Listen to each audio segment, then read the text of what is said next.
whether or not you think therapists should be on social media, the algorithms show that the demand for mental health info is high. So maybe it's not about should we do it, it's about what it means when we do. Let's talk about the pros and pitfalls of disseminating mental health info online as a professional. And at the end of this video, I'll also share with you who I think is getting it right when it comes to towing the line of professionalism and performance. Today, we're unpacking the occasional viral ethical tightrope of being a therapist influencer. And yes, I have thoughts.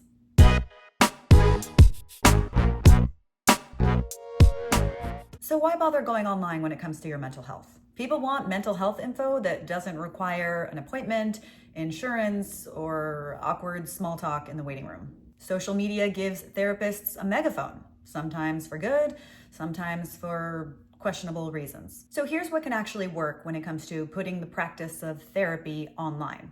Access for everyone. People who would never step into a therapist's office suddenly have mental health info in their feed.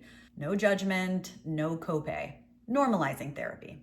Watching someone talk about anxiety, depression, or boundaries like a human being makes people feel more normal. Less, oh my God, I'm broken, and more, okay, I think I can do this.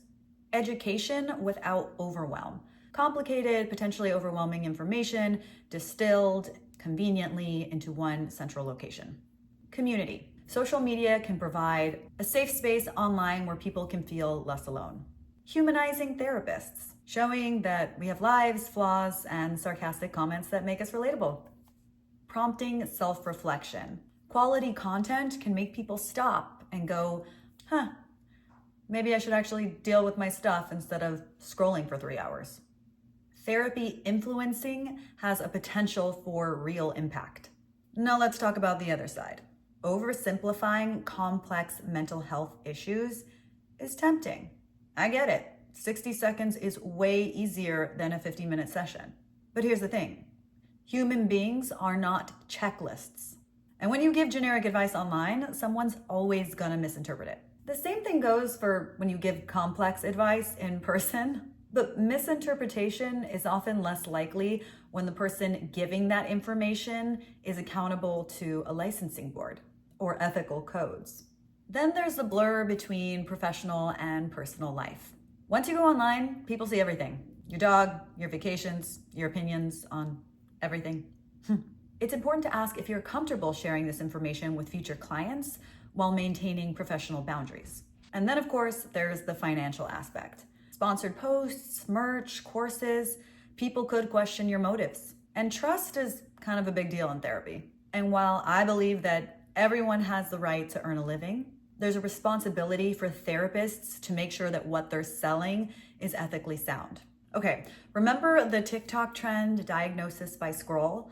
Me neither, doesn't matter. The point is, therapists were posting viral lists like 10 signs you might have BPD, or are you dating a narcissist? Educational? Sure. Potential disaster?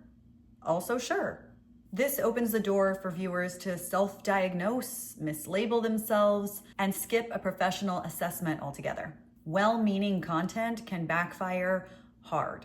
This is why ethical considerations aren't optional, they're mandatory, assuming you're a licensed therapist or psychologist. So how can you approach the world of social media without making a mess? That's a really good question, actually.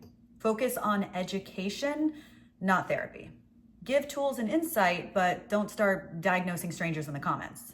Although that can sometimes be fun too, but don't do it. Offer a disclaimer. Say what your content can and can't do. People can handle it.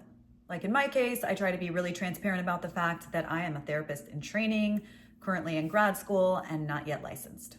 Advocate with intention. Normalize therapy, reduce stigma, and focus on psychoeducation.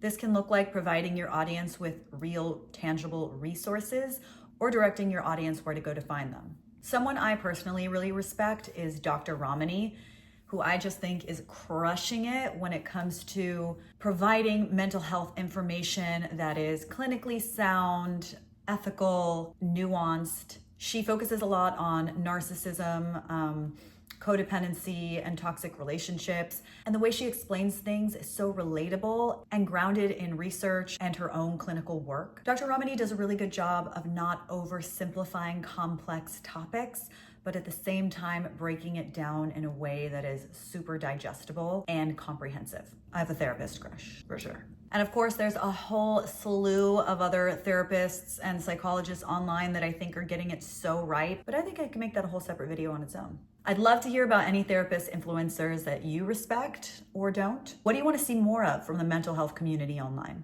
Dear future therapist, thanks for watching. Don't forget to hit subscribe. I will see you in our next session.